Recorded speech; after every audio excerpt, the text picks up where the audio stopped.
Nauwi umano sa ilang beses na pangahalay ang pambobola ng isang gwardya sa nakilala niyang menor de edad online. Arestado ang suspect habang nasagip ang estudyanteng ipinuslit umano sa motel. Nakatutok si John Consulta. Exclusive. Paspasang inakyat ng mga ahente ng NBI-NCR ang ikatlong palapag ng motel na ito sa Taguig.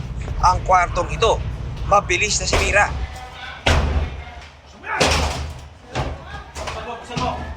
Sa loob, inabutan ang nagbubumiglas pang suspect.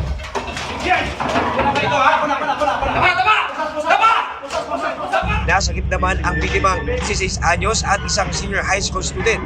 Sa investigasyon ng NBI, nagkakilala ang 29 anyos na suspect at biktima sa isang dating app, kung saan nagpakilala ang isang musician ng suspect. Binola at inakit umano ng suspect ang minor de edad na biktima at nauwi sa ilang beses na panghahalay. From dating app, ipapalipat niya sa Instagram at doon sila nag-umpisa ng mga intimate exchange of text messages. Hanggang nung talagang naloko na niya itong minor ay nagkita sila sa isang motel at doon na nagkaroon ng pag-aabuso.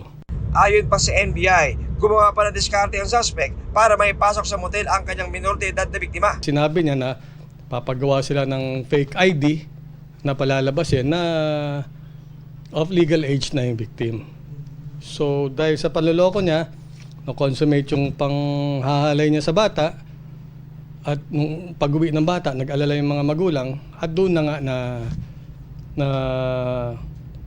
laman na may nangyari. Sinisika pa namin makuha ang panig ng suspect na naharap sa reklamong rape at child abuse. Gawain niya ito dahil ayon sa investigation natin, marami na siya naging biktima ng mga minors. Ipapatawag natin itong mga victims dito sa office para ma-interview din at mapagsampa tayo ng mga additional charges.